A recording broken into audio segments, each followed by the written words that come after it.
Hello everyone, it's Dianne at Minerva. I hope you're all having a wonderful week, and today I'm going to share a make with you for a pair of trousers. These are by Sewalong and it's the Barry woven pant. So as you can see, we have this light barrel leg. There's an elasticated waist with a ruffle detail above it. We also have a faux fly and there are angled pockets. So some nice details in these trousers, and they're a nice casual comfy fit. And what we're going to be using today is this Minerva Core Range Viscose Linen Blend. So this one right here is super soft. This shade is light grey, but there are other shades to choose from, so you're bound to find one that you'll love. I think this is a really nice delicate neutral.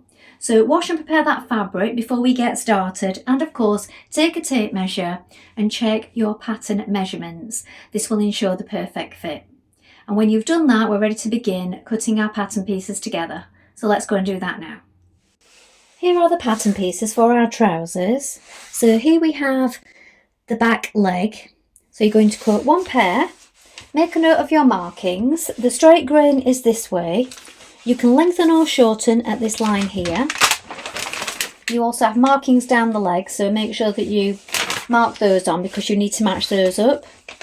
And also at the bottom here, the marking for the hem. So mark this turn-up point. Here we have the front leg. Again, you're going to cut one pair. The straight grain is this way. Make a note of all markings and the point where you can lengthen or shorten. Now on this leg we also have a dart at the bottom just here, so we need to mark this on. Here we have the waistband. You're going to cut one on the fold. The fold line is here. Make a note of the markings for the elastic, the stitch line and the ruffle. This line here is the top fold, and note these markings here. Then we have the pocket. So this is the pocket bag. We're going to cut one pair. The straight grain is this way. Make a note of your markings. And this is the pocket bearer. You're going to cut a pair here. Make sure that this line here is on the grain line and make a note of your markings. Now we're ready to begin making our trousers. So first of all, you want to wind half of your thread onto your machine spool and then check that your needle is sharp. Now I'm using a standard size 80 today. You may wish to test this on a piece of scrap and see what works best for you. I think a 70 would also work well.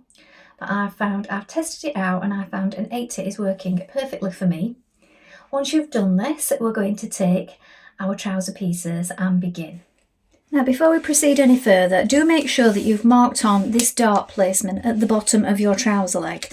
So what I've done, I put a pin through and I marked it here and here, look, so that I've got the point of the dart, and also marked it at the bottom, just to make sure that we've got that marked in place before we proceed to add on our pockets, which is our first job. Now with right sides facing, place your pocket bag on the angled part of the front trouser leg like this. We're going to stitch this in place with a 1 cm seam.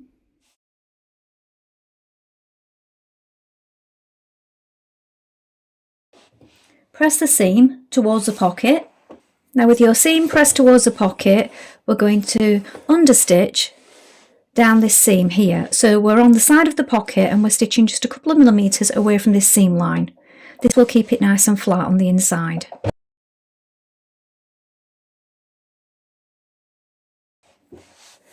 Now turn the pocket to the inside so that it's nice and flat like this, and now we're going to sew a top stitch through all layers. So I'm doing mine about 6 millimetres from the folded back edge.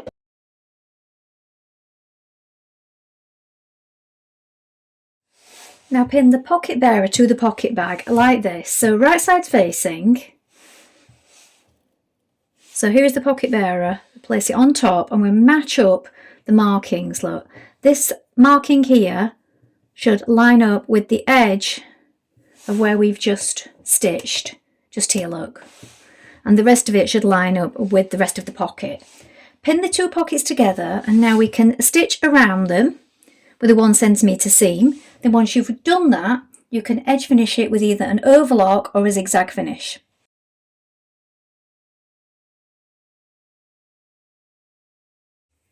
Now with your pocket all lined up like this, we're going to just stitch it across the top here and also at the side, and we're going to do this on both sides.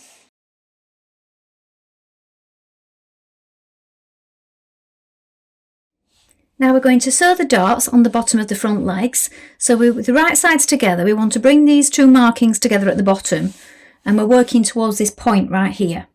So we're going to sew this in a gradual V, so don't come off too suddenly, and also make sure that you run off, don't stop and back tack. You want to run straight off the edge, and what we're going to do then is knot the threads down towards that point.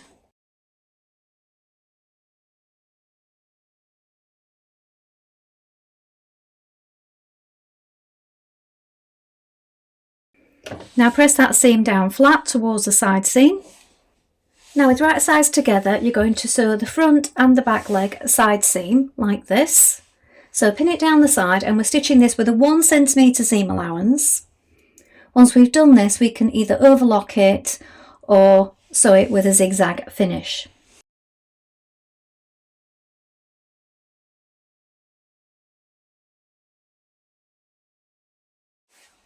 Next, sew the front and back inside leg seams together like this. So we're going to do each leg separately, and then we're going to sew the two legs together at the crotch in a moment.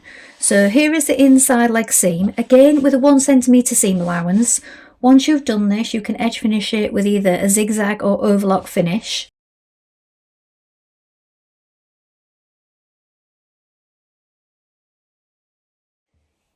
Now take your trouser legs like this, so we have one inside out and one turned the right way round. We're going to place the one that's the right way round inside the other leg so that we've got our seams together like this. Bring your seams together, and we're going to sew that inside crotch. Now it's straightforward at the back, but at the front we have this fur fly, so we want to make sure that we sew straight down the line marked here. So this juts out, and this is going to fold to one side and create our fur fly. So make sure that you sew down the line and not around the outer edge when you get to this point. So pin it all the way around, making sure that you match up your markings. So we have these markings here, look at the back, which should line up. We're going to stitch that in place with a 1 centimetre seam allowance, and then overlock or zigzag finish your raw edge.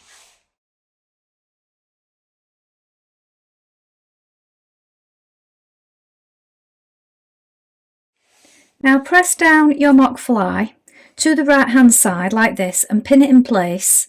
You may want to draw a faint choke mark just there to follow with a ruler. And we're going to top stitch that fur fly from the right side.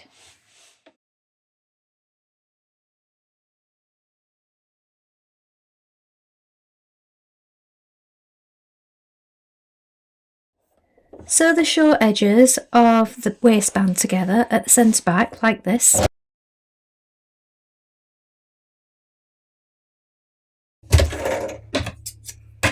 Then press that seam open and flat. Now with wrong sides facing, press your waistband in half like this. So fold it on the fold line, give it a press, then mark it 2 centimetres from the folded edge, and we're going to create a line of top stitching here, and this will give us our ruffle.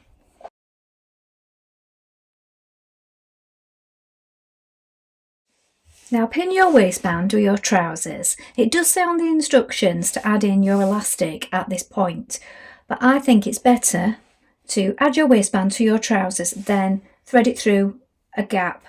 So we're going to create a little gap in our waistband here to thread through the elastic. It is much easier than putting the elastic in and then trying to sew this to the waistband, I feel. But do feel free to do it the alternative way if you wish. It's just that once you've got your elastic in and everything's bunching up, it makes it trickier to work with. So placing it through a casing is easier than you think. You can either use a bodkin or a large safety pin. Line up the centre front with the centre front and the centre back with the centre back seam. So the seam of your waistband should be to the back of your trousers, look. You have markings here that go to the side seam. Line these up on both sides.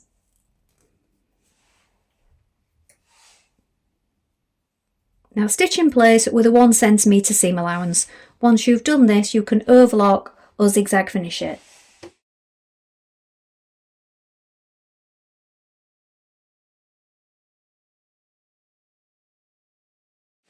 Now cut your waist elastic. Now you can try this round your waist, see what's comfortable. And once you're sure it's comfortable, allow 2 centimetres, and that's ready for it to overlap when you join the ends together. Now, as I said, we're adding it through a casing. So what we want to do is at the back of our trousers, just here, we're just going to create an opening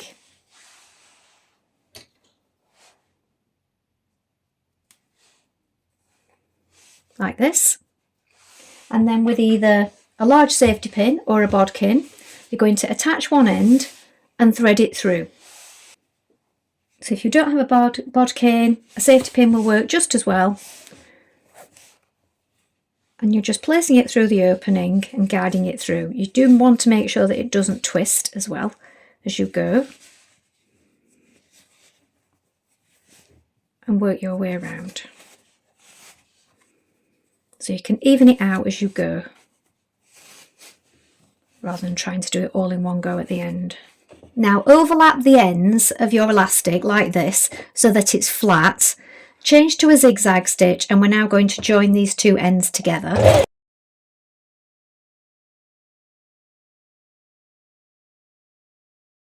Then once you've done that, you can close the hole. We also need to edge finish the raw edge here, of course, as well, which I've not done yet. I'm going to do that now. So again, an overlock or a zigzag finish where you've joined your waistband to your trousers.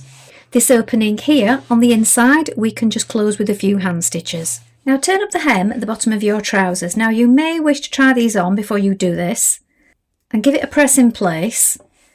We can now stitch this from the top, so it's easier to stitch it from the top and it stops it from pushing it along. So if you press it and then pin it, you may find it easier.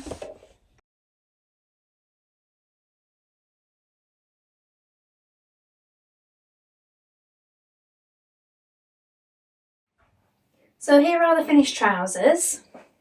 So they're very comfortable, and as you can see they finish at ankle length. Now I'm 5'4", so this is where they finish on me, so they may be a little shorter depending on your height, or a little longer if you're smaller than me. So that's just for point of reference where they arrive on my ankle, and I've just made them as per the pattern. So you may need to lengthen or shorten depending on your height.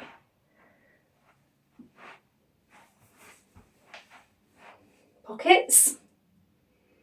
So another thing you could do is, if you like the frill a little deeper, you could just make the waistband a little deeper, and then that would give you more at the top just here. So I think these are a nice fit, and I haven't made any adjustments to the pattern. I've just made them to my size from the measurements on the pattern. Well, I hope you've enjoyed sewing along with me today. I think this is a lovely pair of trousers and definitely one that I will make again. I think for the summer and in this crop version, because it's a really nice casual look, and I think it'll go well with lots of summer tops. So please let us know in the comments below if you've made this pattern before, and remember to include any photographs because we do love to see what you've been making. Don't forget to take a look at the Minerva Craft Club if you'd like 10% off all your orders for a whole year, and create a free account with us. It's a wonderful place to share your makes, gain some inspiration, and it's a wonderful sewing community. Thank you so much for watching today. I hope to be back soon with more inspiration for you. Bye for now.